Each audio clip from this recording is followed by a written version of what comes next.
What amount of funds, ఎన్ని నిధులు ఎన్టీపీసీకి వెళ్ళి రామగుండ ప్రజల కోసము, వాళ్ళ సంక్షేమ కోసము, వాళ్ళ సురక్షణ కోసము వాళ్ళు ఎంత ఖర్చు పెడుతున్నారు అని కూడా దాని మీద డీటెయిల్గా నేను నోట్ తీసుకుంటాను. దాని మీద చర్చించి అధికారులకు కూడా నేను మెసేజ్ పాస్ చేయాలని తెలుసుకుంటున్న మీ మీడియా తరఫు నుంచి, మీడియా ద్వారా ఎన్టీపీసీ అధికారులు కూడా ఈ ఇష్యూని తేలిగ్గా వదిలేది లేదు. దీన్ని సీరియస్గా తీసుకొని రామగుండ ప్రజలకు ఏదైతే ఎన్టీపీసీకి సహకరిస్తున్నారో వాళ్ళు కూడా రామగుండ ప్రజలకు సహకరించాలని చెప్పి నేను ఎన్టీపీసీ మీద ఒత్తిడి పెడతాను. మరి మినిస్ట్రీ దాకా కూడా తీసుకుపోయి మన ప్రజలకు న్యాయం చేసేటట్టు మళ్ళీ మీకు హామీ ఇస్తున్నాను. దాని మీద కూడా నేను పోరాడతాను. ధన్యవాదాలు. సార్, ఇప్పుడు ఏదైతే పైప్ లైన్ ఉందో ఆ పైప్ లైన్ దాదాపు కొన్ని సంవత్సరాల నుంచి వేసింది. అట్లాంటి పైప్ లైన్ నాణ్యత లోపంతోనే పలిగిపోయింది. అట్లాంటిది ఒక దేశానికి వెలుగులు ఇచ్చే సింగరేణి సంస్థకు సేఫ్టీ డిపార్ట్మెంట్ కూడా ఉంటుంది. అట్లాంటి 3 నెలలకు ఒకసారి దాన్ని చూడాలి. అట్లాంటి ప్రతి కంపెనీలో ఫస్ట్ పైప్ బ్రేకేజ్ వలన ఇక్కడ దాదాపు 5 నుండి 10 ఇల్లులు ఈ గల్లీ మొత్తం చూసుకుంటే మొత్తం లిక్విడ్ ఫ్లై యాష్ ఏదైతే ఉంటుందో అది మొత్తము స్ప్రెడ్ అయిపోయింది, ఇంట్లలో పోయింది. ఇక్కడ నివాసులు ఏమంటున్నారంటే రాత్రిపూట అయితే మా పరిస్థితి ఏముంటుండే అని చెప్పి వారు చాలా బాధపడుతున్నారు. ఫ్లై యాష్ అనేది ఒక హజార్డస్ ఐటమ్. దాని మీద ఒక 30 సంవత్సరాల నుంచి ఫ్లై యాష్ అనేది హజార్డస్ ఐటము. దాన్ని రెడ్ కేటగిరీ కింద ఉంటుంది. అది చాలా కేర్ఫుల్గా హ్యాండిల్ చేసే బై ప్రోడక్ట్. థర్మల్ ప్లాంట్స్లో అది బై ప్రోడక్ట్ వస్తుంది. అది ఎన్వైరన్మెంట్ కూడా చాలా హానికరం. అందుకని దాని మీద ప్రత్యేక దృష్టి పెట్టి దాని ఇవాక్యుయేషన్ కానివ్వండి, మళ్ళీ దాని రీసైకిల్ కానివ్వండి, పర్టిక్యులర్లీ ఫ్లై యాష్. ఎందుకంటే పవర్ ప్లాంట్లలో, థర్మల్ పవర్ ప్లాంట్లలో అది బై ప్రోడక్ట్ వస్తుంది. దాన్ని హ్యాండ్లింగ్ చేసేది చాలా ముఖ్యం. ఎన్టీపీసీ అధికారులకు కూడా ఈరోజు నేను లేఖ రాస్తున్నాను, మళ్ళీ వాళ్ళకి ప్రశ్నిస్తున్నాను. రామగుండం ప్రజల సురక్షణ ఏదైతే ఉన్నదో, ఇంతకుముందు మాతంగి కాలనీలో కూడా ఇష్యూ అయినప్పుడు కూడా అక్కడ కూడా పోయి వస్తున్నాను నేను. ఇవాళ సడన్గా ప్రోగ్రామ్స్ క్యాన్సిల్ చేసుకొని మరి ఇక్కడికి రావడం జరుగుతుంది. ఎందుకంటే ఇక్కడ రామగుండ ప్రజలకు మేము సహకారంగా ఉంటాము. ఏ కష్టమైనా మేము ఉన్నామని చెప్పి వాళ్ళకి ధైర్యం చెప్పడానికి ప్రత్యేకంగా ఈరోజు ఇక్కడికి వచ్చి ఎన్టీపీసీ అధికారికి కూడా మేము ఒకటే చెప్తున్నాము. ఇక్కడ ఏదైతే సమస్యలు వస్తున్నాయో, particularly sustainability point of view, environment point of view, ఇక్కడ ప్రజలు పడుతున్న ఇబ్బందులు చూసి సరైన కరెక్ట్ యాక్షన్స్ ఏదైతే ఉన్నాయో అవి తీసుకుంటేనే కానీ ఇక్కడ కష్టాలు వస్తాయి, ప్రజలకు కష్టాలు వస్తున్నాయి. ప్రజలకు కష్టం వస్తే ఎన్టీపీసీ కూడా కష్టాలు వస్తాయని చెప్పి ఈ సందర్భంగా వాళ్ళు కూడా గమనించాలి. ఎందుకంటే లోకల్స్ ఏదైతే ఉన్నాయో ఎన్వైరన్మెంట్ పాయింట్ ఆఫ్ వ్యూ వాళ్ళు సాక్రిఫైస్ చేసి ఇక్కడ వాళ్ళు ప్లాంట్ కూడా సహకరించి దాదాపు 30-40 సంవత్సరాల నుంచి వాళ్ళు సహకరిస్తూ ఎన్టీపీసీ ఏదైతే దేశానికే వెలుగునిస్తుందో, మరి రామగుండ ప్రజలని చీకట్లో వదిలేస్తే ఎట్లా ఉంటుందని చెప్పి ఈరోజు నేను వాళ్ళని ప్రశ్నిస్తున్నాను. ఈరోజు నేను ఇమ్మీడియట్గా మినిస్ట్రీ ఆఫ్ పవర్ ఖట్టర్ గారు కూడా నేను లేఖ రాస్తాను.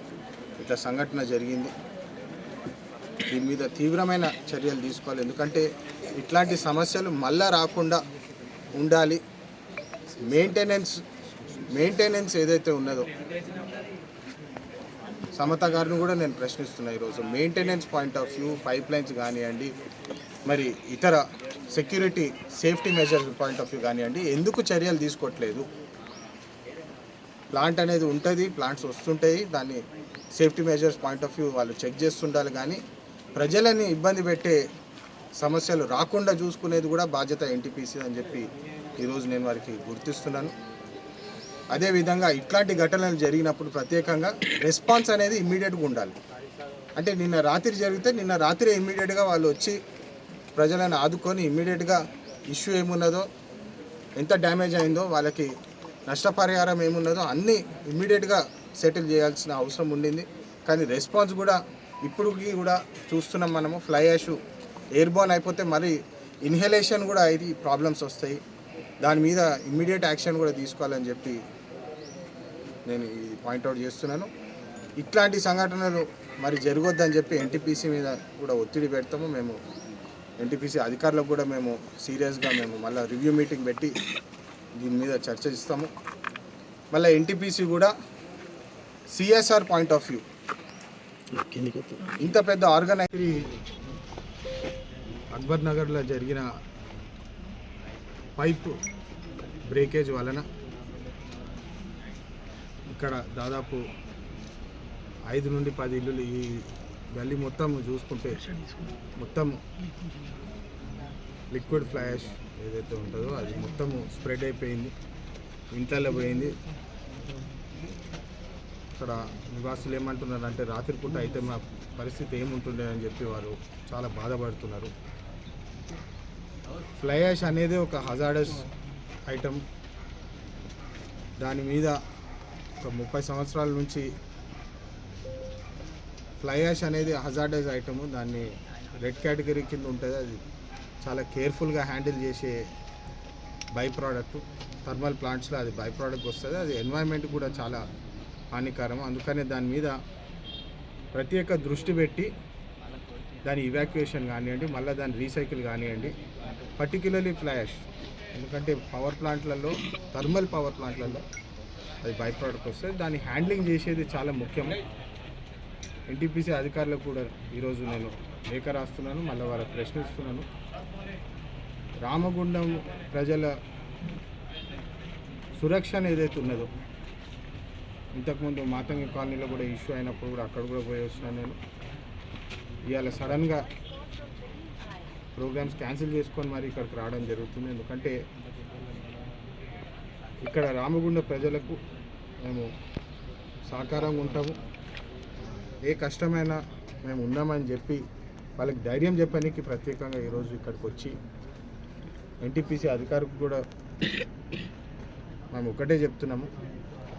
ఇక్కడ ఏదైతే సమస్యలు వస్తున్నాయో, particularly sustainability point of view, environment point of view, ఇక్కడ ప్రజలు పడుతున్న ఇబ్బందులు చూసి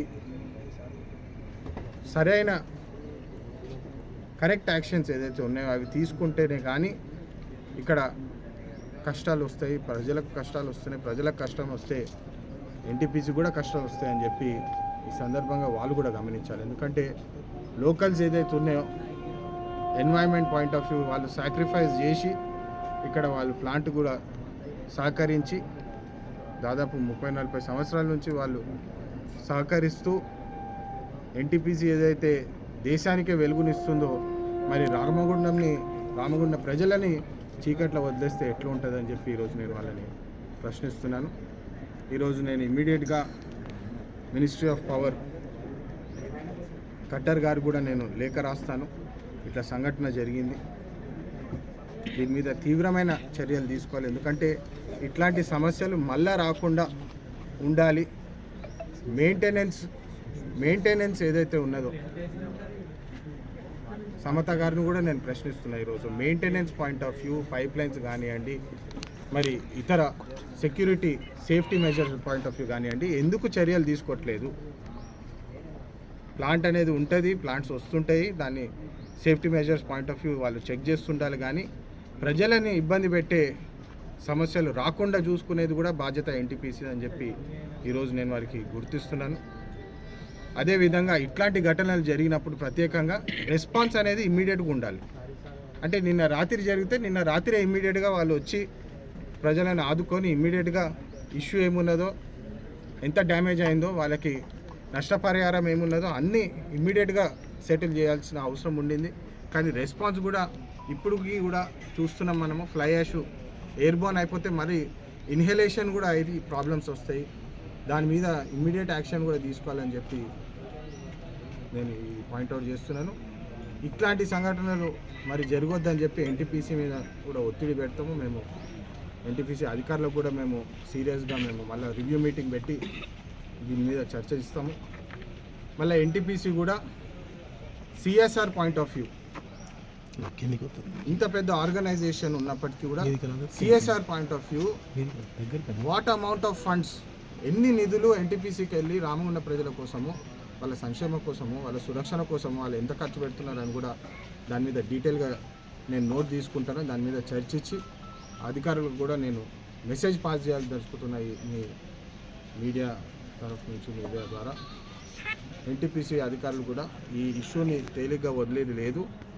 దీన్ని సీరియస్గా తీసుకొని రామగుండ ప్రజలకు ఏదైతే ఎన్టీపీసీకి సహకరిస్తున్నారో వాళ్ళు కూడా రామగుండ ప్రజలకు సహకరించాలని చెప్పి నేను ఎన్టీపీసీ మీద ఒత్తిడి పెడతాను. మరి మినిస్ట్రీ దాకా కూడా తీసుకుపోయి మన ప్రజలకు న్యాయం చేసేటట్టు మళ్ళీ మీకు హామీ ఇస్తున్నాను. దాని మీద కూడా నేను పోరాడతాను. ధన్యవాదాలు సార్. ఇప్పుడు ఏదైతే పైప్ లైన్ ఉందో మనము పోల్ వాడుతున్నాము, మళ్ళీ థర్మల్ ఉంటుంది, దాని బై ప్రోడక్ట్స్ ఉంటాయి. దీనికి ప్రత్యేకంగా safety measures point of view regular inspection అనేది ఖచ్చితంగా చేసి తీరాలి. అండ్ ఇన్స్పెక్షన్స్ చేయకపోతేనే ఇట్లాంటి సమస్యలు వస్తాయి. ఇది టోటల్ నెగ్లిజెన్స్ అనే అంటాను నేను. అధికారులు ఏదైతే ఇన్స్పెక్షన్ చేయాలో రెగ్యులర్ ఇంటర్వెల్స్లో వాళ్ళు ఏదైతే ఇన్స్పెక్షన్ చేయాలో, మరి ఇన్స్పెక్షన్ చేసినప్పటికి కూడా ఇట్లాంటి పైప్ లైన్లు ఎందుకు వదిలేసినారు దాని మీద కూడా చర్చ తప్పకుండా ఎంక్వైరీ పెట్టాలి. ఎన్టీపీసీ అధికారులు ఈ సేఫ్టీ పాయింట్ ఆఫ్ వ్యూ, ప్రత్యేకంగా safety point of view enquiry తప్పకుండా నేను దాని మీద ఎంక్వైరీ చేస్తానని చెప్పి ఇక్కడ గ్రామస్తులు కూడా, లోకల్స్ కూడా చెప్తున్నారు. Thank you.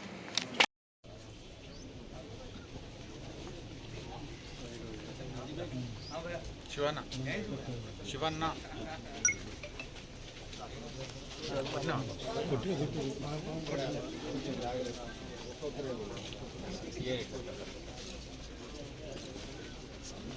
లోపలికి అన్న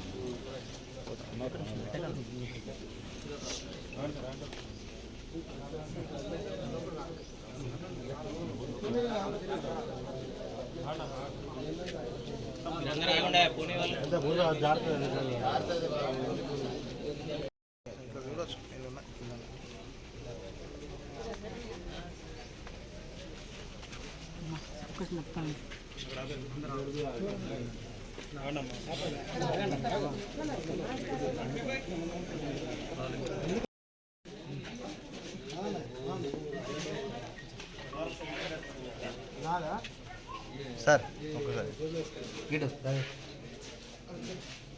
సరే సరే అన్న.